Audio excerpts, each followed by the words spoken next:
Hello, welcome. I know you guys just made a new friend, but now it's about us. Guys, before we get in, first, how are we all doing? Are we doing good? We have Naval and Balaji here. How are we doing? That's what I'm excited to hear. Welcome, everybody, to tonight's program at Inform at the Commonwealth Club, Blockchain Today and Tomorrow. I'm Eric Tornberg, partner and co-founder at Village Global and Token Daily. And it is my pleasure to be speaking to some of the biggest names in blockchain. Naval Ravikant, co-founder, chairman of AngelList, and Balaji Srinivasan, CTO of Coinbase. So we have an interactive exercise before we begin our interview. Show of hands, who here owns cryptocurrency? Raise it high. Okay, put your hands down. Who here owns cryptocurrency because they believe that it's the future of the internet and it's going to usher in a new era of Web3? Keep your hands high. Okay. Who here owns cryptocurrency because they believe it's the future of money and that decentralized sound money is key to making us sovereign? Keep your hands high. Okay. Now, who here owns cryptocurrency because they want to get really rich? Keep your hands high. Okay. Excellent. So, Naval, Balaji, for the beginners out there. It's not a good week for that. Exactly. How do you explain what is cryptocurrency, what is blockchain, why should people care, what's fundamental about this in 3 minutes? 3 minutes? 3 each or three? 3 each. 3 each. Go for it. I think human beings are a network species. We operate in groups. We always work in groups. We're like ants or bees in the sense that we have to cooperate to do anything interesting. And that's kind of how we conquered the world. But we are a unique species in that we cooperate across genetic boundaries. Everyone in this group is pretty much unrelated to each other, yet we're brought here by common cause and interest. And we're the only species that can do that. And so we build these networks, and these networks in history have to be governed because networks have rules, they have cheaters, they have people contributing resources, and you just have to figure out how to organize them. And historically, the way we've organized these networks is we create a country and we put a king or a president or a ruler in charge, or we have an elite or an aristocracy in charge, or we'll have a priest in charge, or we'll put a corporation in charge, or we'll have a democracy where it's one person, one vote. So these are kind of the ways that we've organized networks throughout human history. And invariably, whoever's at the center of the network just ends up very powerful. Kings become tyrants, elites become aristocracies, corporations become monopolies, democracies turn into mob rule sometimes. So you have to worry about who's in charge of these networks that run our lives. And these networks are very important. Electricity is a network, phone system is a network, the United States is a network, money is a network, your favorite religion is a network. So it's very important who runs these networks. And the last few hundred years, we've created a new way to organize these networks. And those are marketplaces. And whether it's credit markets, debt markets, stock markets, currency markets, markets are a way to organize a network with no single ruler in between. You have a market mechanism doing the pricing and the allocation. And what blockchains are is they're a way to bring this network, this market-based networks into all digital systems, or into many kinds of digital systems. Bitcoin is the most famous one, but there we say, hey, money is too important to be controlled by any one central entity. So what we're going to do instead is we're going to organize it through a blockchain-based network, and we're going to use mathematics and rules to make sure that even though nobody is in charge, nobody can cheat. No one can spend the same money twice. No one can steal the money that already exists. Or Ethereum is a network for running trustless smart contracts, financial contracts, or distributed applications. And we're going to make sure nobody can cheat, even though there's nobody in charge of this network. And we're going to use a market-based mechanism to do it. But unlike a stock market or a market for tomatoes, we're not paying with cash, we're paying with resources. So anybody can enter this network. They can contribute a scarce resource. In Bitcoin, that might be hash power to secure the network. In Filecoin, that might be computing and storage to provide more storage resources for people who want to use the network, like a new Amazon Web Services. So you could have a self-organizing network on a blockchain that controls electricity Like today we have PG&E, Pacific Gas and Electric here, controls who gets electricity. But you could create a solar network where everybody puts a solar grid on their house, solar panel on their house, and they pay into the network with solar power. They get paid back out with solar coin, and nobody's actually in charge, and you still make sure nobody cheats. You could do the same with a network that's allocating bandwidth, so we don't need Verizon to do our cell phones. We could all do it collectively. You could even do a social network that's run this way, so you don't have a single king like Mark Zuckerberg or Jack Dorsey being dragged in front of Congress for hearings as to how they're running the network today. So really what's happening is the internet is moving from this idea. The internet was originally supposed to be a democratizing force. It was supposed to be, everything's going to be equal and even. We're all going to have websites, and nobody's going to be in charge. But now meet your new overlords: Google, Facebook, Twitter, Amazon. These are the people really in charge. So what blockchains do is they give us a system for taking networks that normally would have been run by individuals or kings or corporations, and instead making sure that they're leaderless. And that, to me, is what's really exciting about them. I didn't really describe how they worked, but that's kind of more at a meta level. And what's interesting is we're starting with the single hardest thing, which is money. Bitcoin is trying to replace gold or maybe even money at some point. And if you can do that, then you can replace any network ruler. If you can run the network for money without a single entity in charge, when everyone's trying to break it and everyone's trying to steal from it, then in theory, you could make any network decentralized. And that's what I think is interesting about blockchains. Yeah, that's great. Let me take somewhat orthogonal cut on it, maybe complementary. So let's say that you wanted to have a database of all the money in the world. Well, your first requirement, for that database would be that some random person can't just update it and award themselves lots of money. Right? Everyone would try to do that. So that database has to first be highly tamper resistant, second, very auditable, and third, it needs to be, in a sense, decentralized so that no one actor can just go and award themselves $1 million, right? And we start enumerating the technical requirements to build something like that, you get something like the blockchain that underpins Bitcoin. And what a cryptocurrency is it's the native money on a database like that. And so once you've got a database that can represent all the money in the world in a tamper-resistant way, such that no one party can award themselves lots of money, well, you can represent other things, not just money, but stocks and bonds and mortgages, loans, derivatives, other kinds of things. Everything from the things that have an analog in Wall Street today, like stocks and bonds, to things that don't, like video game potions, or maybe a contract for hard drive space on someone else's computer, things that we wouldn't think to trade on Wall Street. So once you can solve that problem of representing digital scarcity in a way that people can't corrupt it and award themselves a lot of money, you can solve a lot of other problems of coordination and representation of financial instruments. So I'm curious to learn more about what got you both into cryptocurrency space in the first place, because you both have had long storied careers before cryptocurrency. So Naval, you, among other things, you democratized angel investing with AngelList, and Balaji, you started a biotech company, Council, which sold for almost $400 million. So how do you explain your interest in blockchain as it relates to the arc of your career? Go first? Yeah, sure. So my first company, Council, was doing genome sequencing in the biotech space and testing for Mendelian diseases. And as part of that, I encountered a lot of regulations, and I started to realize, wow, a lot of these rules that were written 70, 80, 90 years ago are not as relevant in the modern world, and they're really holding back progress. And so I started to think, okay, well, could that be applicable in other areas as well outside of just biotech? I started to believe that was the case. And we saw that with the rise of Lyft and Uber and Airbnb, with taxis and hotels, old rules that were holding back innovation. And it was also the case in finance. And so seeing that Bitcoin was technologically interesting, and also understanding that there was a market need from having encountered what regulations were in practice, that's one of the big things that kind of got me from genomics into this sector. Yeah, I didn't have any grand plan. I just read a post on Hacker News. It was actually... What was that post? Paul Bohm. He was the founder of Buttercoin later, but he wrote a post on the Byzantine generals problem, which is the underlying computer science problem that had to be solved before we could figure out how to have a network without a ruler in the center. And he wrote a post that very cogently explained how Bitcoin solves that problem. And once I read that and figured it out, I couldn't think about anything else. And so all I was doing was talking to my friends about it and brainstorming about it.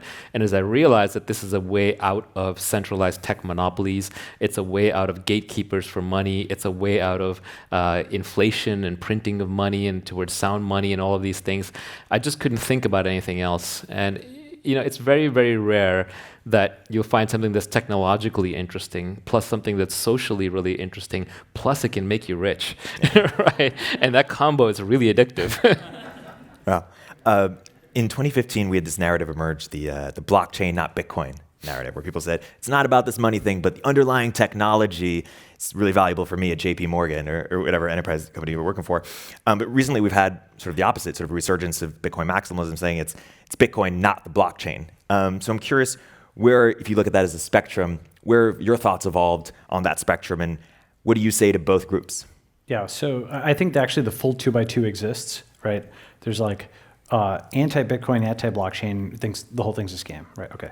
Then there's pro-blockchain. They're called no-coiners. Yeah, exactly. That's the right. term that they use. We'll get to that in a That's bit. right. That's right. Then there's pro-blockchain, anti-Bitcoin. That's like the banks, blockchain, not Bitcoin, right? Then there is a pro-Bitcoin, anti-blockchain, and that's like Bitcoin maximalists. And then there's, I think, where I'd land up, and a lot of, I think, investors and technologists in the space will land up, which is pro-Bitcoin and pro-blockchain, kind of, let's say, upper right corner. And the reason for that is I think, you just have different solutions for different kinds of problems. With the, I think the internet is probably the best analogy, at least the one that would be accessible to lots of folks here, which is that we went and we digitized movies and music and books and newspapers and pretty much every form of information. And that's obviously valuable 20 years later. In the same way with the blockchain, we can definitely digitize gold. That's super important. But we can also, and we should, digitize stocks and bonds and loans and mortgages and derivatives, and all that other stuff should get digitized as well. So that's why I'm in the Bitcoin and blockchain camp. Yeah, I agree with that. I think with Bitcoin, you're looking at sound money, gold, store of value, and possibly a currency over time. You've also got a set of currencies that do something that Bitcoin doesn't do today, which are the private currencies like Zcash and Monero and Dash and a few others. Because Bitcoin, it's as I think a Secret Service guy called them prosecution futures. Everything is trackable on the blockchain. You know exactly where every transaction went. So a blockchain, ironically, if it's controlled by a government, ends up like the largest tool for totalitarianism we can imagine, because everything is trackable. And then you've got where Ethereum and a few others are going, which are these Turing complete blockchains. Turing complete means they're programmable like computers, and they can, in theory, do anything a computer can do, although it would be more expensive and more slow. So this is trustless computing. And I think these are also very important, and they're very different than what Bitcoin is optimizing for. If Bitcoin tries to be more expressive, more programmable, more like a computer, it actually becomes more attackable, more hackable, and it doesn't want that. So on the other side, you have blockchains that are like Ethereum, which are Turing complete, computable.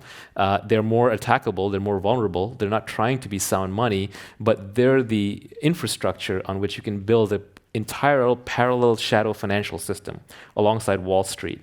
And I think what may very well happen in this space is 5 years from now, we may see that you may have a whole series of applications on top of Ethereum or the next Turing complete blockchain, where you can do loans and you can do derivatives and you can place all kinds of bets in sort of this global financial market, but you can do things that you just can't even do on Wall Street, because Wall Street's not that programmable. You want to create a new financial instrument, you got to go to Goldman Sachs, and a lot of lawyers get deployed, and a lot of accountants, a lot of paper. But here, a 15-year-old kid can hack something together, and then some grandma in Zimbabwe can be betting on that security contract. Now, let's leave the laws aside for a second, but it's theoretically possible. And because in the internet, if it's programmable and theoretically possible, it'll happen. So I wouldn't be surprised if 5 years from now you have bankers who are working at Goldman who basically go to their boss and say, look, that custom derivative or security or bet that we want to do, I can do it, but I can only do it on the blockchain. I can only do it on this infrastructure that has been built parallel. So I have to convert out of US dollars into Ethereum or Augur or whatever the heck tokens I need to use, do that trade, and then come back. So yeah, I'm a crypto maximalist, not necessarily a Bitcoin maximalist. When looking back at our history to understand the future, some people like to look at the history of money to find out where crypto will go. They look at how monies have emerged over time, and the implications of that are that money is winner take all, Lindy effect, such and such. While other people look at the history of the internet and say, software is eating the world. Software tends to rewrite the things in which it runs into, and the implications there are that there can be multiple winners, and you don't have to be the first search engine or social network. You just have to be the last. So as we look forward to the future, which history do you think has more predictive power? History of money or the history of the internet? So I think actually, I wouldn't say that money's history is actually totally winner take all, because you do have the dollar and the renminbi and the pound and the euro and the ruble and what have you. So it's kind of like, I would slightly object to that. I think both histories are certainly relevant. I think most people are more familiar with the history of the internet, and you can point to that parallel of, okay, we digitize everything with information, now we're digitizing everything that's related to scarcity and to finance, and that's a very obvious thing. I think far fewer people are familiar with the history of money. But with that said, sometimes history doesn't repeat, but it rhymes. It can also lead you wrong if you're too overly levered on a historical parallel. It can tell you it's going to happen like this and it happens like that, right? So short version is I think both are relevant, but I would use them only as guides and not as like hard forecasts. It must happen this way, Yeah, I agree with that. Nobody actually knows what's going to happen here and how exactly it'll play out. When you talk about just money, it's important to break it down to its components. We use money as a store of value, so hopefully it doesn't inflate away tomorrow. If you're in Venezuela or Argentina, that may not be the case. We use it as a medium of exchange. I give you money and you accept it for bread or horses or cars or whatever I'm getting from you. Or we use it as a unit of account. That thing costs $12 and that one costs $14. Store of value does have a network effect, but it's not that powerful. Like, for example, we do use gold as a store of value. We use Bitcoin as a store of value. We use real estate as a store of value. Look at Chinese buying apartments in Vancouver. We use oil as a store of value. We use the US dollar as a store of value. Medium of exchange has a much stronger network effect because now the money's in flow. Who accepts what? Who doesn't take what? And then unit of account is the ultimate network effect because you can only have one. I'm not quoting you something in dollars and RMB. You just care about dollars. So the network effect actually can be influenced by which one of these properties of money you end up adopting. And the truth is today, 99.9% of the people in the world aren't using crypto.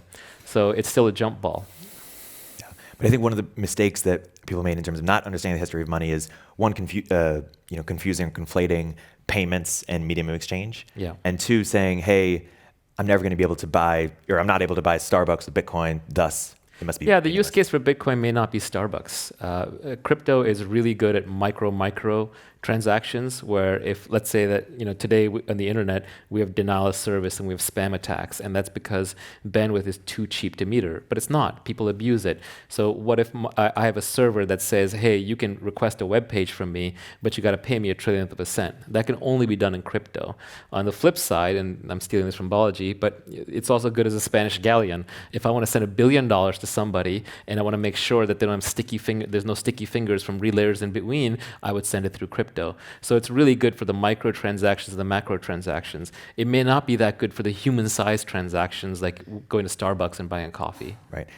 And even if it isn't good for that, it could still be worth trillions of dollars. Absolutely. If Bitcoin just replaces gold, gold is worth $7 trillion, and gold is not easily divisible. It's not easily verifiable. I can't store it in my pocket or my brain. I can't send it across the internet.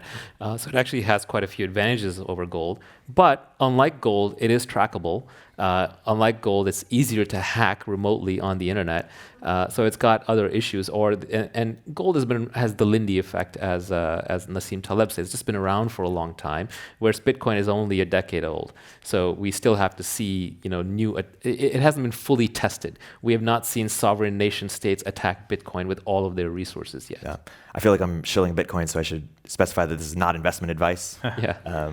But none of this is investment advice. Yeah. If you were an investor in crypto, you would have lost 20% of your money in the last 24 hours. So one thing just to complement that is, I think with just taking the internet analogy for a second, voice over IP was an application of the internet, but not the application. And in fact, it's probably one of the ones which has arguably one of the least improvements over the pre-internet status quo, because we had working phone lines and you could call somebody up and so on, right? Not to say that Google Hangouts or whatever isn't useful, but it's like a nice to have feature, not a must have. Whereas things like search or a bookstore that had an infinite number of books were a true 100x or 1000x over the status quo. I think one of the reasons that digital gold is really important is it didn't really have competitors in terms of where the financial system is right now, because because most people are not carrying around a brick of gold. It's like truly something that was a 10 or 100x improvement over the status quo. Versus paying at Starbucks, there's like 15 different options to that. There's your MasterCard, there's your Apple Pay, there's your Square terminal or whatever. And so there's reasonable options there. And so I think eventually crypto will get into that niche. That's like one of the very last things. It's like VoIP as opposed to one of the first things.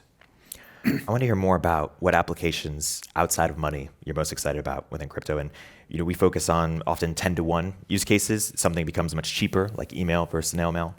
But I'm curious as to the 0-to-1 applications that unlock a fundamentally new capability, like the internet with Wikipedia, or phones you had cameras and now you have Snapchat, or you have GPS and now you have Uber. What are the 0-to-1 applications going to be for crypto? Some of these are less sexy and less fun, but they're very infrastructure related. Routers, metering bandwidth, metering disk space and compute in distributed storage and computational grids.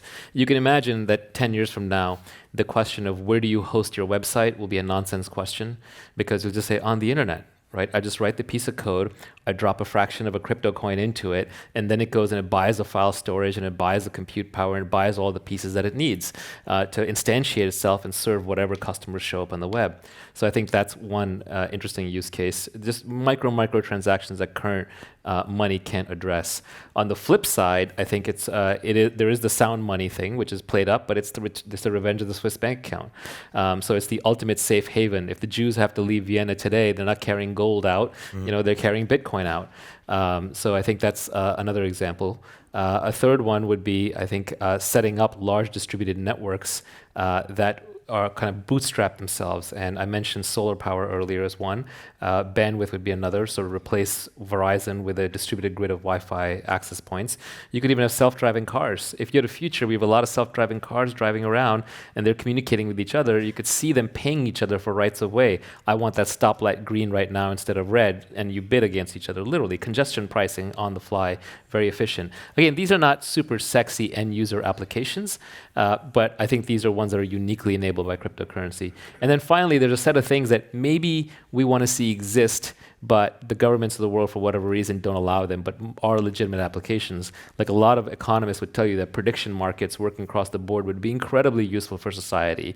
Yet because of they get caught up in sweepstakes laws and sports betting rules and this hodgepodge of state laws in the US and international laws, you don't really have working prediction markets. They can't get the liquidation, they can't get the liquidity to make accurate predictions. And if we could have good prediction markets, then we could start posing them questions like, what is the best way to address climate change? Is it A or B? And the prediction markets can opt into that. Actually, they're not good for that one, but there's others. It's hard to test that one. Cool. So I was trying to explain Bitcoin to my mom.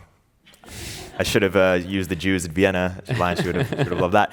And I was explaining sort of the tribal nature of it, explaining Bitcoin versus Ethereum. I was explaining Bitcoin versus Bitcoin Cash. I was like, Mom, there was a civil war. People aren't playing around here. Everyone versus Ripple, and all these various sub-battles. And it was interesting here. I say this all to say that crypto is not just a technology phenomenon; it's a social phenomenon. It's a religion. Yes, and the social phenomenon, the religion, is perhaps just as interesting and fundamental as the technology phenomenon. So, how do you make sense of blockchain as social? Like, why has it captured the hearts and minds? I can take that one. I think the thing is that when I first described it as talking about the blockchain as a kind of database, right? And it is that, but it's not just about the reads and writes to this digital data structure. As or even more important are the reads or writes to all of the brains around the world to make those people value that entry in the database as money. If you think about it, everybody's had a right to your brain many times since you were a kid to value a green piece of paper as valuable, whereas a blue one would not be, right? And you kind of take that for granted. Why is this money and why is this not? Well, there have been rights of software to all of our brains to do that, right? So as much as this is something which is writing software, it's also writing intellectual software to people's brains. And the reason that this tribalism happens is because that early group of folks who had those rights to their brains to say, okay, I can value entries in this database as being money. Well, there's a huge incentive in flipping those folks to one side or the other because they're already, over the hump of thinking of this stuff as money, right? So that's a good customer acquisition strategy. This is one very meta way of thinking about it. These folks have already gotten into the blockchain space, and a huge part of it is making folks value it as money. So different tribes compete for them. That's one way to think about it. Yeah, it is a form of politics because if you zoom back, these are ways of governing networks. And one big way we govern networks is countries, right? So the moment you're talking governance, you're talking about who's in charge, how do you run it? Do the developers run it? Do the so-called miners who are providing the resources to run it? Do the users run it? Do the exchanges that are in the center run it? And so there's just like a big tribal fight over the whole thing. And unlike in a normal country where tribes are fighting, like say Democrats and Republicans, or if you've been on Twitter, there's a war on. Everyone's fighting, but they can't. A revolution is unthinkable, right? We're not going to take guns and go in the streets and split the country in half. But in crypto land, it's so easy to fork. You basically just take the source code, you create another copy, and now everybody who wants to be red goes over here, everyone who's blue goes over here, and now it's a shooting war between the two different factions. So that just happens in crypto all the time. So the downside is the moment you have digital governance, revolution is really easy, splintering, factionalism, tribalism is really easy, and so these wars become very much out in the open. But on the other hand, it's also sort of a good thing because everything is being tried, as opposed to like in the US, we elect a president for 4 or 8 years, we head in one direction for a little while, then we tack back, we head in the other direction back. Here we have to keep choosing. In crypto land, you don't have to choose. Everybody can fork off at any time, wherever they want. And if we could do that in the real world, that would be kind of an interesting experiment. Yeah. We kind of already do. You fork to San Francisco or you go live in Texas, right? Yeah. No one specific in mind. So you mentioned religion. I have to ask about it. Crypto is religion. Unpack that a little bit. And I mean, who are the priests? Who are the deacons? Who are the clergy? Like, paint a picture for us. Well, I think I'll change that analogy a little bit. The priests, the religious fanatics, the Jesuits, the Spanish Inquisition here are the crypto people. And normally they would have allied with or competed with the kings, but here they're literally sacrificing the kings. They're saying to the altar of crypto, we get rid of the leaders. So crypto is just another part of the grand trend line of the internet, which is getting rid of the gatekeepers. So the internet was supposed to get rid of all the gatekeepers. I keep going back to this, sorry to keep harping on it, but it's a peer-to-peer network underneath. It was supposed to get rid of all the gatekeepers. But now who are new gatekeepers? ICANN is the big DNS gatekeeper. Google is the search gatekeeper. Twitter and Facebook are the social network gatekeepers. And as far as Silicon Valley is concerned, oh yeah, the internet revolution was great. We got rid of the old gatekeepers, and now we're the new gatekeepers. This is fantastic, revenge of the nerds. But I think this is phase 2. This is saying, no, now let's get rid of the next set of gatekeepers and keep getting rid of them until there are no more gatekeepers. Yeah, I think one thing, as I look at this social phenomenon, I think there's sort of a core idea that unites us all in that power needs to be more diffuse, more equally held, and that technology and market mechanisms can play a critical role in achieving that goal. But I think what the blockchain community has not clearly articulated is what that society needs to look like or how that becomes possible. It's sort of technology that points in a vague direction, but not what it means or what it would look like. How do you respond to that? I think it's going to be an evolved process. I don't think it's a top-down design thing. If you look at markets, look at the economy, for example. The economy is a giant series of markets. No macroeconomist can actually tell you how the economy works. You get enough macroeconomists in a room together, it's like politics. They're all just arguing. They can't figure it out.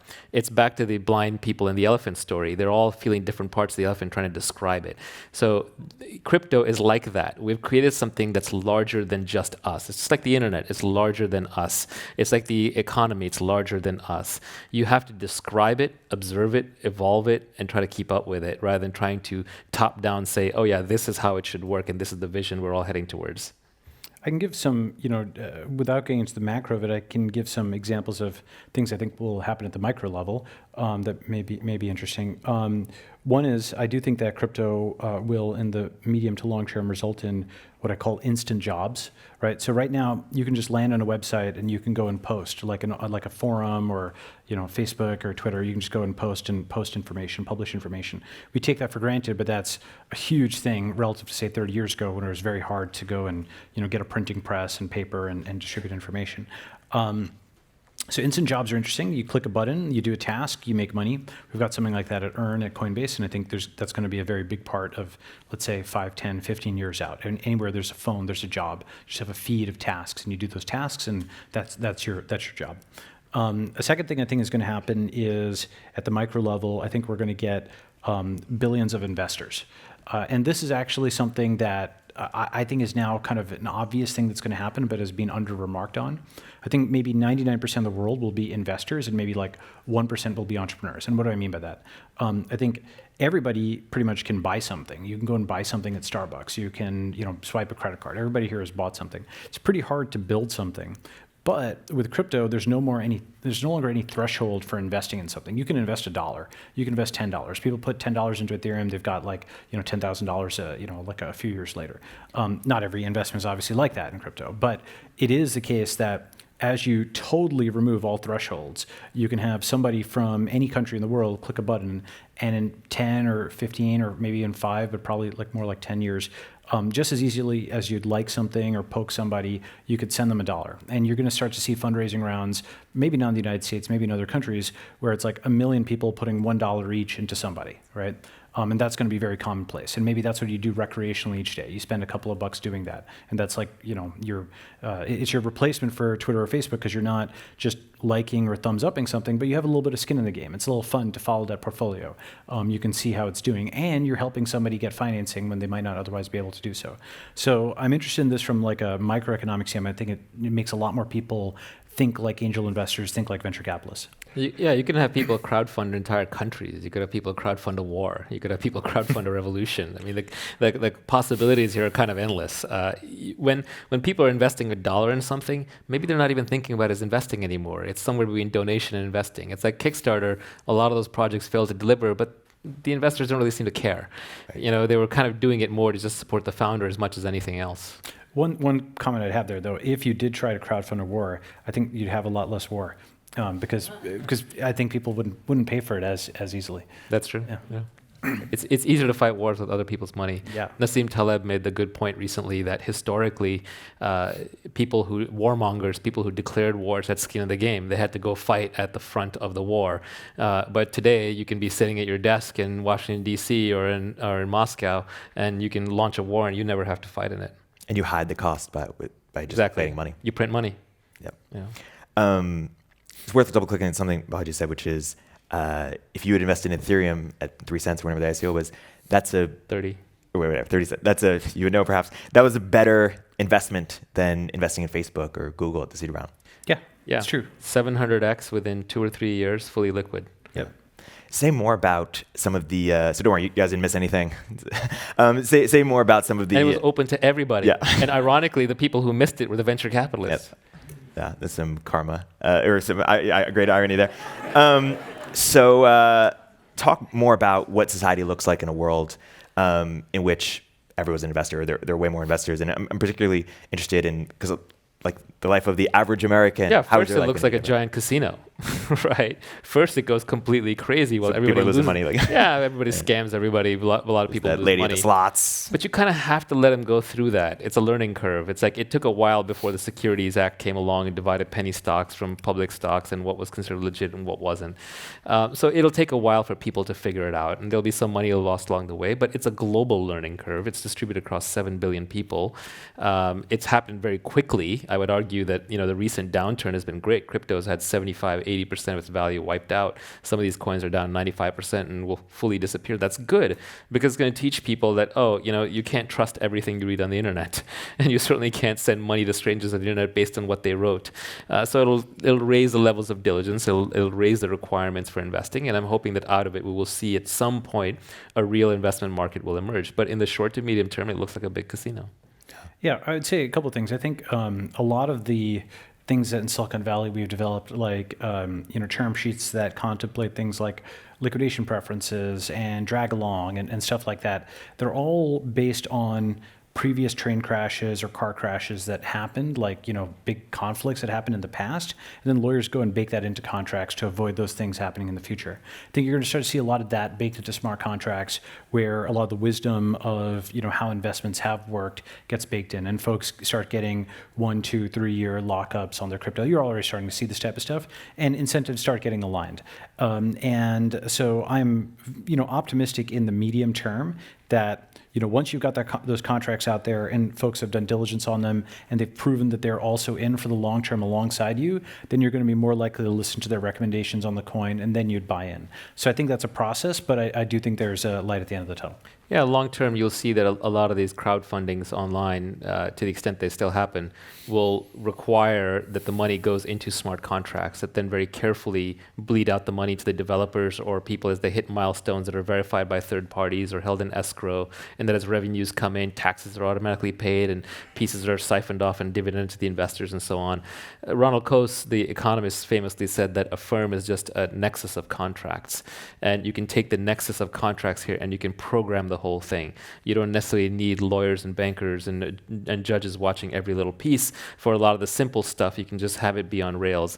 And the first company that does it, because it's open source, the second company will just copy it and copy it and copy it. You won't have to reinvent the wheel. It's just like with code. It'll create layers and layers that people will build on until our kids will probably, to them, creating a company will be they'll just hit one button and like a whole series of smart contracts will fire up and a company will get created. And they'll drag and drop in who's an employee, who's an investor, who's owed how much. And you'll be able to run this completely distributed, virtual, auditable, trackable, trustless company without needing armies of lawyers and judges. Yeah, and actually, just to kind of emphasize that or drill into that, when you go and buy a car from somebody, right? They sell it to you, and the most important thing they're selling to you is the keys. You put in the keys, and the car turns on. Great, you can go with it, right?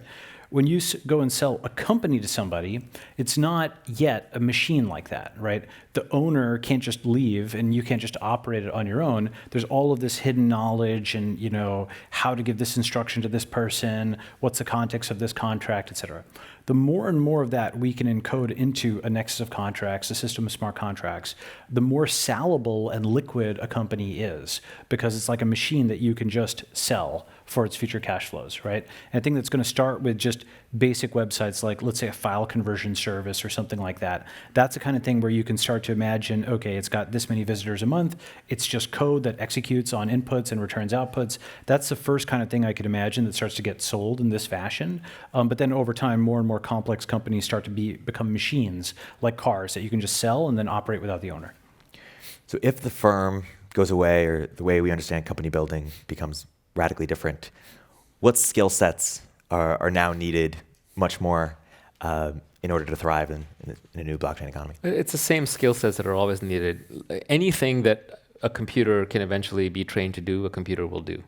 And the things that computers cannot do and probably will not do in our lifetimes, I'll take the other side of the general AI bet, is they can't be creative. So at the end of the day, you want to be creative. You want to be learning skills to create new things. Entrepreneurship is one instantiation of that.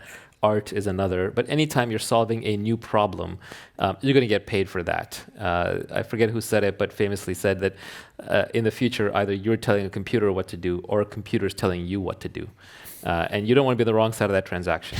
So it's much better if you can be creative and then you can teach a computer how to do it rather than computers giving you instructions to do the last set of things that computers can't do yet. Yeah.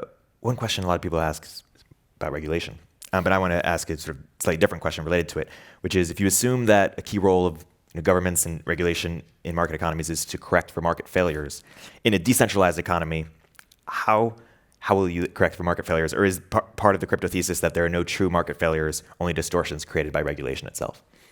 I think that people want regulated markets in the sense that they want some trustworthy actor to ban bad actors and impose some form of quality rating on the system, those are two different things, by the way. Banning a bad actor is not the same as that's like a 0-star actor versus giving 3 stars to a well-intentioned but maybe not amazing good actor.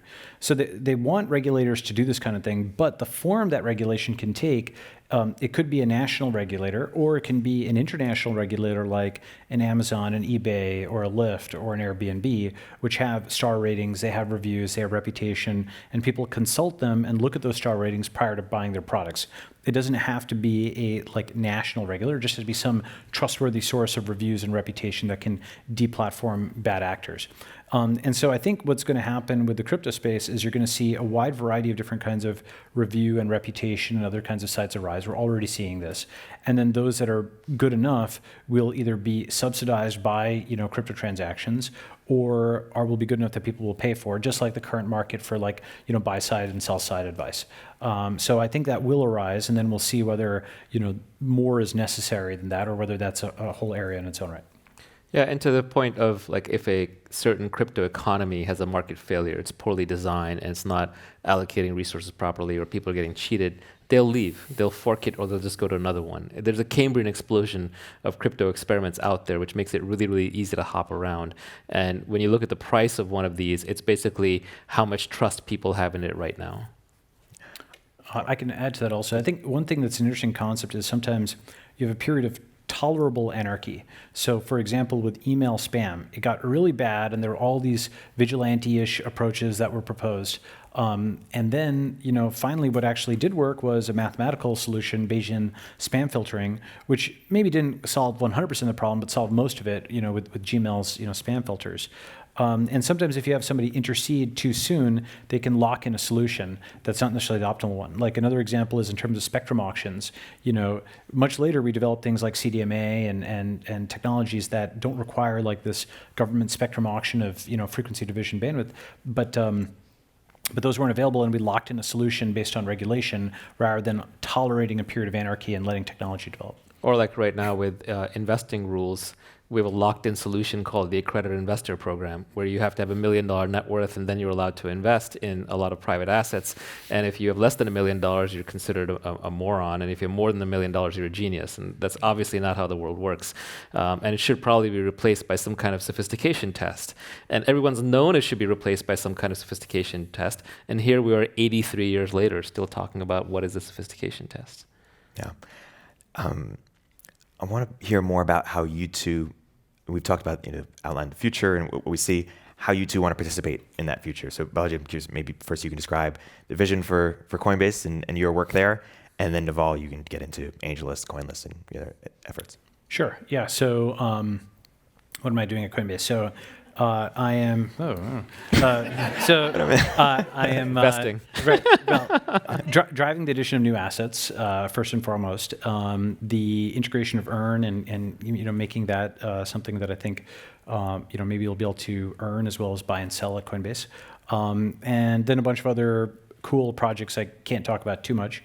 And then doing a bunch of things with Coinbase Ventures and investing in a lot of the companies that are coming up. And talk broader about the vision of Coinbase. Oh, vision of Coinbase, build an open financial system. And while that sounds maybe like, generic corporate speak or whatever, what it really means is, if you think about what Linux was versus Windows, Linux was an open source system, and anybody could download it, and you could hack it, and you could get access to it, and now you had an operating system that you could customize. And the same way, like building a more open financial system, it's hard to imagine a financial system that's more closed than our one is today, right? So a more open one is one where you can pull a blockchain, and a kid in Vietnam can go and collaborate with somebody from Japan and Brazil and Turkey because they're all using the blockchain at the same time. And we've helped onboard people into that. We've helped educate them. We've helped them get their first amount of digital currency. Maybe we've set up an exchange in their country. We've basically onboarded people into this more open financial system, and that's our mission. Yeah, I'm mostly involved in this space with CoinList and with Metastable. CoinList is the legal, regulated, well-lit marketplace for ICOs that we spun out of AngelList. And we've run ICOs for Filecoin, Blockstack, and a few other pretty well-known players in the space. Now also doing legal compliant airdrops. So we just ran the Dfinity airdrop. Airdrop being when they're giving out coins to influential people like developers who they want supporting the project. And then with Metastable, we're the oldest cryptocurrency fund that bought anything other than Bitcoin, and mainly there we back teams that are building, that are improving decentralization and scaling for new protocols on blockchains. So we're investors in Chia, Basis, Coda. You may have heard of a bunch of these, but a ton of them, and we're always in the first round. And what we try and do is we have a highly technical team that works with the companies to basically look at solving fundamental protocol challenges. I don't think we're quite yet in the phase yet where somebody can build large-scale working applications on blockchains. You may not have caught this at the beginning, but the solution to how to make sure somebody doesn't run off with your money in blockchain land is everybody keeps a copy of the entire database going all the way back to the beginning of time. It's incredibly inefficient. So blockchains just don't scale well. You trade off decentralization and survivability for scalability. And so now there's a whole generation of startups that are trying to solve the scalability problem. And so we back teams that do that. And you've also, of course, started AngelList. And AngelList, among other things, really tried to democratize venture capital, democratize, investing in startups. So I'm curious how you think about inequality as it relates to crypto blockchain. How wealth inequality, social inequality. Yeah, I mean, you got to unpack the word inequality, because some people use it to mean inequality of opportunity, and some people use it to mean inequality of outcome. So equal opportunity is, the American dream. It's, in theory, if the American dream works, we all have equal opportunity to get to wherever we want with enough effort. But equal outcome is quite the opposite. I mean, that's what you get in North Korea, right? So you have to be very careful about differentiating between the two, because free people make free choices. And if you make different choices, you'll get different outcomes, and they will be unequal outcomes. And now we're living in an age of tremendous leverage. So if you make the choice to start a social network while you're a student at Harvard, you might be Zuck and you might make billions of dollars. But if I make the choice to start, I don't know, like a location tracking network, 3 years ago, that goes to zero. Or if I make the choice to go study medicine, that's unleveraged. So we are seeing very unequal outcomes because of the huge amount of leverage in the system. So I think that what blockchains do offer is they do offer equal access. Anybody can go and contribute to the Bitcoin blockchain or the Ethereum blockchain. Anyone can contribute code to it. Anyone can contribute resources to it. And now I'm not even just talking about good old-fashioned inequality or equality of opportunity in the USA. I'm talking about globally. I'm talking across all ages. I'm talking about a 14-year-old kid who's sitting in Bangladesh can contribute to the Bitcoin blockchain. So you want to talk equal opportunity, they have equal opportunity in that regard. But on the other hand, in no way does it promise equal outcome. It's a meritocracy, and meritocracies have winners and losers. Yeah, I'd cut the problem slightly different. I mean, complementary, which is inequality is typically concerned with, let's call it centralization of wealth. And within crypto, people are often concerned with centralization of power. But those are actually very related things. And what I'm optimistic about blockchains for is they give us a way as a community to fork off. And someone's only powerful or wealthy if effectively other folks are giving them that power, at least in the context of blockchains. So we always have this exit, we always have this ability to vote against, some kind of tyrannical force with our feet and with our wallet and fork away from it. Yeah, in fact, I think one of the interesting things to note is that one of the ways that some of the new coins are competing with the existing coins is they're taking a model, which I'll just call the fair coin model, which is they're trying to airdrop or distribute the currency as widely as possible. So you're literally seeing new coins, instead of doing fundraisers from investors, they're just trying to identify people and just give away the coins. And the extreme version of that would be Facebook airdropping a coin to billions and billions of users under the idea that the more widespread the money is, the more likely it will to be used as money and become valuable. As opposed to today, we're sitting in a system where land ownership goes back hundreds or thousands of years based on whose great-great-great-grandfather got there with a gun first. So that's an unequal system. It's far more equal to reset the wealth and redistribute, and then hope if you can get into enough hands that you can respark what money really is. Today, for example, the way the Federal Reserve distributes money is they basically drop it to the banks, who have extremely sticky fingers and then slowly bleed it out in the economy. Is that the best way to distribute money? I'm not so sure. So I think at least with blockchains, we get to test new models of equal distribution of resources. This is perhaps another version of a purity test, but I'm curious, what would need to be true, or what facts would have to emerge in order to change your mind on some of these topics and maybe not become a crypto maximalist anymore? You say, you know what, maybe this is not going to have that much big of an impact and I shouldn't spend that much time on it. What do failure modes look like here? I would say if there's some fundamental heretofore undiscovered security issue, that's the kind of thing and what I mean by that is not something that can be patched, right? But like a theoretical new class of attack that renders, all these different kinds of blockchains like infeasible, or you can constantly attack them and update them in a bad way. That would be the kind of thing which would, make me say, okay, you know what? I thought this was a secure way of building things, but maybe it's not. I think that's hard to do because we've now got a diversity of different approaches to updating blockchains, but it's possible. So that's the kind of thing that would make me question whether that future was real. Yeah, I think there's the technological failure cases. I think that you could have, let's say, a Bitcoin or something like that gets used in like a horrible terrorist attack, and you know how the government is, like any excuse to grab power. Like after 9/11, we got the Patriot Act. Patriot Act gave us all these kinds of abuses, including NSA surveillance of all of our activities for the rest of time. I could see politicians overreacting and blaming all of crypto and basically cracking down on next-gen internet, in which case it sort of flees to other countries and it kind of goes underground and it still gets developed. It just gets developed elsewhere and more slowly. How should governments be responding to all this, engaging? Well, the governments are in a little bit of a, they may not realize this, but they're in a little bit of a race with each other. The United States is extremely lucky that we have the reserve currency of the world today. And we're extremely lucky that Silicon Valley is parked in the US. It's not luck. I mean, a lot of it is due to good policy. But we're lucky that good policy existed or exists that allowed those formations to happen. And I think in crypto land, what we're basically saying is at least big chunks of the next generation of the internet, and possibly what is the next definition of money, is up for grabs. Like if I was running a little Singapore, I would strongly consider just buying up a bunch of some cryptocurrency, probably Bitcoin, but if it's too expensive, maybe I'll just make my own, and then make sure we have all of it and make a legal tender, and then make it available to the rest of the world. So then all of a sudden you have a cryptocurrency that has a lot of usage and other people in the world can adopt and use as sound money. And by being the first adopter here in a big way, the country would end up just making trillions upon trillions of dollars equivalent and would probably become the new reserve currency after the US dollar. So in some light sense, the countries of the world are in a competition against each other, but it takes a big leap. And yeah, I would just to go ahead. You're gonna, No. Okay. So I would mostly agree with that. I also think there's a big mental shift you make when you go from thinking of the government to a government, because there's more than 100 governments in the world, right? And depending on how you count it, more than 70% of Silicon Valley is made of immigrants. And everybody here, either within your lifetime or your parents' lifetime, up and left. Why? To make a better life, right? For economic opportunity.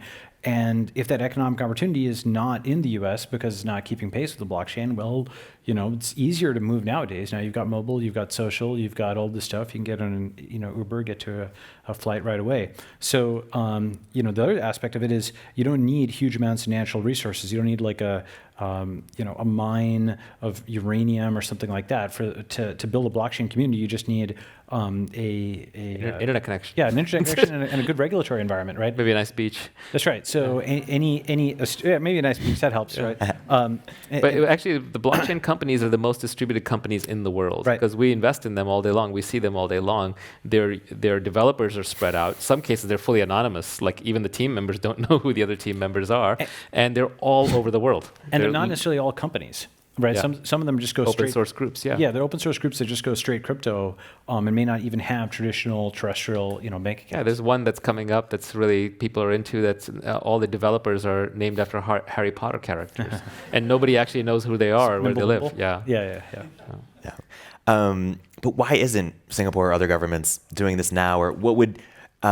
Is it possible that they might, or is it too much of an innovator's dilemma? No, they're starting like Malta, Bermuda. It'll just take one. Yeah. It'll just take one. Forward-looking one. Someone has to be both desperate enough and smart enough. Yeah. Like Venezuela is desperate, but the thugs are still in charge, right? So it kind of just has to come together in the right way. You could see, for example, a post-communist Venezuela that sort of recovers. When people are getting together, they're going to have a choice of what do we do with our currency, and nobody will ever trust a bolivar ever again, hopefully. So then what do? Do we adopt the US dollar as legal tender? But now our monetary policy is set by the United States. So you could see that there are scenarios where if the crypto infrastructure is good enough that they might go with a cryptocurrency. Yeah, and there's already governments that are definitely, moving in a very pro-blockchain direction. So Malta, Bermuda, Estonia, and then a bunch of others that haven't necessarily announced anything publicly. But I think governments are already trying to compete, for example, for Amazon's HQ2, right? They're trying to compete for Google's Sidewalk Labs, and they're trying to compete for various investment dollars from startups and tech companies. This is just an extension of that. Yeah. And Balaji, you have some thoughts on how blockchain unlocks or enables new career opportunities, or for us to think about our careers in a different way, that you don't have to be in Silicon Valley. Oh, yeah. unpack that a little bit. Sure, sure. Yeah. So I have this concept that your single most important metric for your life is arguably your personal runway, which is your savings divided by your burn rate. And the thing that's interesting about that, well, savings, very anti-American thing to talk about. But let's suppose it's non. We're all immigrants. Okay, great. Good. The thing that's interesting about that is it's much, much easier to reduce your burn rate by 5x or 10x by moving out of San Francisco to, Thailand or India or South America or something than it is to increase your net worth by 5 or 10x, right? And because reducing your burn rate is deterministic, it's within your power. You could execute on it tomorrow. And what's interesting about crypto is it's making it even easier to go and earn like a San Francisco or first world salary, even if you're in the developing world. And the developing world has gotten a lot nicer because of globalization over the last 10 or 15 years. So you can have a basically first world standard of living with 3 or 4x as much savings each year. And then you don't need angel investment. You've got plenty of runway. You can work for a year and take 2 or 3 years off. So I think that's going to become a bigger deal. This is a combination of digital nomadism, remote work, cryptocurrency, et cetera. That's a trend I see growing. Yeah, this already happened to me. I won't name the town, but I went on vacation in a beach town somewhere in Asia, and I was looking to get away from all this stuff. And I get there, and they have multiple crypto co-working spaces. They have a big blockchain incubator. People are recognizing me. Next thing I know, I'm giving talks about the blockchain there. So, especially when you get to those kinds of places where there are a lot of expats, you notice that a number of them are now making a living somehow in the crypto community. We have some great audience questions that I want to get into. AI and blockchain, complementary or competitive in the long term? So Thiel actually has a good line on this, which is he had an observation that AI is mostly centralizing and blockchain is decentralizing in the sense that, first, this is definitely buzzword bingo first. Yeah. Just Ding, ding, ding. right? Yeah. But if you actually engage with it, to build a machine learning algorithm, you typically need to accumulate a lot of data. And that is typically a centralizing thing. You've got data from lots of different people or lots of different cameras or whatever all in one spot, with the Chinese government being like the zenith of that kind of centralization. It is possible with technologies like federated machine learning or homomorphic encryption to actually keep the data local and then just collect some coefficients, but it's harder, much harder. So AI is going to be this probably centralizing force that will give more power to centralized institutions. Conversely, blockchain is a decentralizing force. And the key thing is, even though it makes it more complicated because it decentralizes everything, it creates enough money and wealth that more than compensates for the cost of decentralization, which I think is a critical thing. And that's why I think blockchain without Bitcoin doesn't work, or blockchain without a token doesn't work, because then you're just decentralizing without that added economic incentive. So those are these two kind of forces: centralization, decentralization. And I think you're going to see interesting mixes and remixes between them, but that's one axis on which to cut it. How do you think about identity in a blockchain world? How does it change the concept of how we understand identity? A lot of people talk about anonymity, privacy, but perhaps they're missing the bigger picture on how it's going to reframe our sense of identity. What are some thoughts on that? Can we go? Go. Yeah, I mean, I'll let you dig into it again, but I think at a very high level, you can have identity, you can have your wealth tied to anonymous identities in the blockchain world, which you can't do in the real world, or it's much harder to do in the real world. And then also in blockchain land, you can actually own and control your identity. Today, our choices for identity ownership are the government, which leaks social security numbers left and right, credit card companies, every waiter has your credit card, or it's Experian or whoever who got hacked and lost everything. It's Facebook. You trust Zuck with your identity, right? He'll sell you for a 10-cent click ad. So all the ways that your identity gets held out there are just sieves. You don't actually own your own identity. Anyone here who's been the victim of identity theft knows how incredibly frustrating and useless it is trying to regain your identity.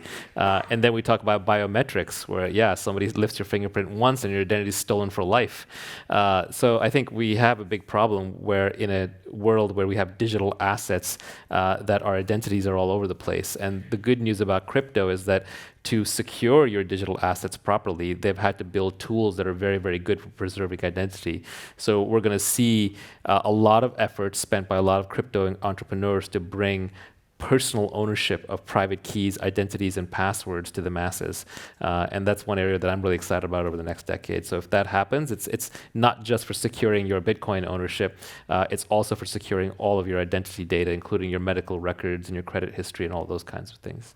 That's right. I think your crypto private keys are going to be an anchor that brings a lot of stuff local. And that doesn't mean the cloud goes away, but what it might mean, for example, is that your private keys encrypt a lot of your data in the cloud and only you can view them, or only you can compute on them or something. One aspect of having private keys be local is that an identity system is effectively built into every cryptocurrency, because it's as if you have to sort of present credentials. You need to sign a transaction before it can be broadcast and accepted by the network. And that process of signing it is effectively an identity verification step. And so we can build a lot of stuff on that primitive, just like, your credit card might be looked at by the person at the counter and they just see, is that actually you? This step of identity verification can be used to set up new kinds of social networks, right? Where you're pseudonymous, but your balance shows that you're actually, an actor with some investment in it. You're not just a troll. You've put, 50 or $100 into a token governing this network. And now there's less incentive to just go and character assassinate people, because they have no character to assassinate. You just kind of have to discuss ideas, right? Or you can pseudonymously troll them, but it's not, where's the fun in that, right? So I think that this entire concept is something I call like the pseudonymous economy. I think in 20, 30 years, it's going to become much less frequent to put your, quote, real name on the internet. It's like putting a social security number out there or your personal phone number. It's this global identifier by which all the people who need to know it, and the people who don't need to know it can just use a pseudonym, maybe a realistic sounding pseudonym, but they wouldn't know it wasn't your real name, but they don't actually have that handle that kind of grabs you and that they can pull the database records on you. We talked about blockchain and AI. I'm curious how you see blockchain intersecting with other emerging technologies, whether it's virtual reality or Internet of Things or even something like quantum computing. Yeah, it's buzzword bingo.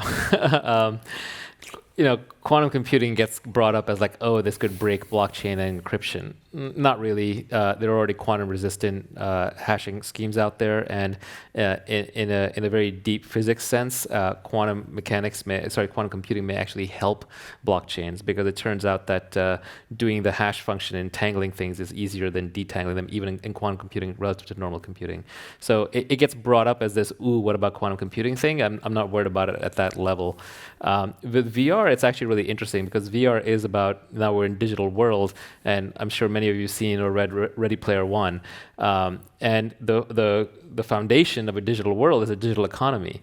And if you want a digital economy, then you're not going to sit there in your digital economy and swipe a credit card and wait for it to go to Visa or MasterCard or PayPal, right? It's got to be like programmable. It's got to be part of the whole ecosystem. It's got to be permissionlessly programmable. The internet, especially if it's going to dominate our lives to that extent, is going to have its own native money, right? Do you imagine that 100 years from now, the internet not's going to have its own native money, but it's still going to be using dollars and RMB, or people shipping bricks of gold around? Of course not, right? So I think that a true functioning virtual reality ecosystem, which is probably 1 to 2 decades away, so it's still a little far out, will require its own native programmable electronic money, and crypto is the way to do it. Yeah. Let's play that out. 1 to 2 decades away, 20 to 30 years, even further. Who are the big winners and losers, or what types of players are going to be the big winners and losers? So I think, winners hopefully will be the world, in the sense that you're going to have way more people able to get jobs, raise capital, trade without banking fees, incorporate, exit, start companies and invest in companies. All of that type of stuff, I think is going to become much, much more widespread. In terms of, folks who might be on the other side of it, I definitely think Wall Street's going to get a run for their money, from all of this. And, some of the firms are smart and they know that blockchain is important, and others, they're not yet there. And then, we'll see what happens. I'd say almost you have a form of governance right now that doesn't require rulers or central actors anymore. So anyone who's made a living as a gatekeeper is going to get hurt. Mm-hmm. And on the converse of it, anyone who was kept back by a gatekeeper gets helped. But it's a very fuzzy statement, right? It plays out in a million different ways.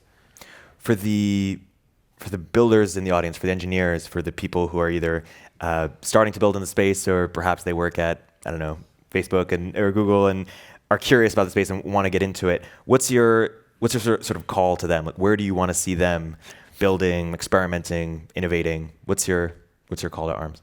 I think the best way to get into it is, if you're a developer or an engineer, is start understanding the blockchains themselves. Go contribute to some of the open source code bases. These are all open source, and they're always looking for volunteers and contributors. And it's amazing how even some of these incredibly large blockchains that have tens of billions of dollars riding on them will have a handful of developers. You can count them on one or two hands. So just people diving in, helping out, it just takes a small number of people to make a huge difference. And it automatically makes a name for you. Like if you're one of the Bitcoin developers today, you've got any number of career opportunities, whether it's at a hedge fund or whether it's at an exchange like a Coinbase or wherever. People want to work with you. So it's the ultimate. 25. Yeah, it's the ultimate resume. You could be 12. Yeah. Right? It's the you could be a Harry Potter character. It's the ultimate resume. Yeah. You could be 80. Yeah, There's exactly. no one stopping you. How many folks here in the audience are engineers? Actually, okay, a few. All right. A lot well, listening as well. Yeah. Okay. So Most of them have better things to do than. Yeah. yeah. No. So if you are an engineer, so certainly the highest threshold is contributing to the code base.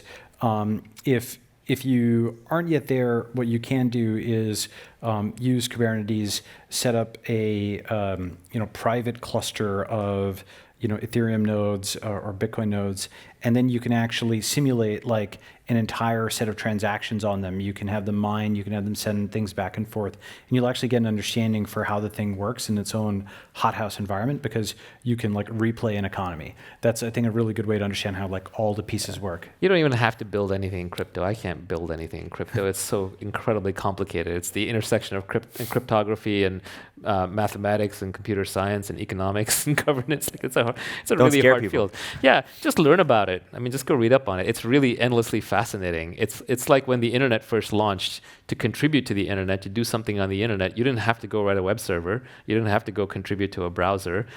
You could just understand how this thing works underneath and start thinking through how it can play out. And eventually, of course, the internet is impacting almost every aspect of our lives. So that is the potential here as well. Yeah, that's one of the interesting things about this space. Like 99% of people can be capitalists and 1% are labor, because the labor is this really mathematically, technically challenging thing, but everybody can at least go and buy it. So it's something that's sort of an inversion of what things used to be. Or it can be airdropped it. Yeah, that's right. And Maybe that'll be the new basic income. And it's not quite a joke. There are people in crypto land who are talking about how do we airdrop enough coins to everybody that if this takes off, that's the new basic income. yeah. And I can definitely say that learning about it is its own reward. Yeah. So it is my honor to have us participate in the Commonwealth Club tradition, which is with 1 minute left, to ask both of you, what is your idea to change the world? I think it's your turn. All right, my turn. So I think that this is somewhat related to crypto. I think that the ability to collectively move large numbers of human beings, and by that what I mean is like crowd migration. You take a Facebook group right now, and people are just talking to each other and so on. But over time, you start adding cryptocurrency to that becomes like a digital economy. You start adding virtual reality to that becomes like a true virtual economy. It's got a persistence to it. It's got money to it. You've got a job there, et cetera. That's, I think, where this social network thing is going in 10, 20 years. I think eventually those virtual economies, you're going to have all these folks who are some are in Arkansas and some are in New York or whatever. They're going to want to actually like move to one place, and I think that that's going to be a very important feature of the next 10 or 20 years. It's something called T-bow sorting in economics. Mine is not crypto related. I think that it would be computers are getting so cheap, tablets are getting so cheap, and I think that and we have the entire Library of Alexandria of the modern age available on the internet.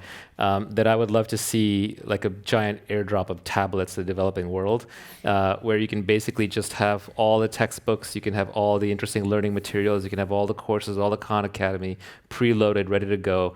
It can figure out with some simple software what language you speak, what level of education you're at, and automatically start teaching you from there. And it can connect you with a volunteer network of millions of teachers across the world who can video in at any point and help you that you're stuck. So I think we can educate the whole world much more cheaply than we're trying to do it today. I would love to invest in that. Thank you very much. One last huge round of applause. Naval Ravikant and Balaji Srinivasan.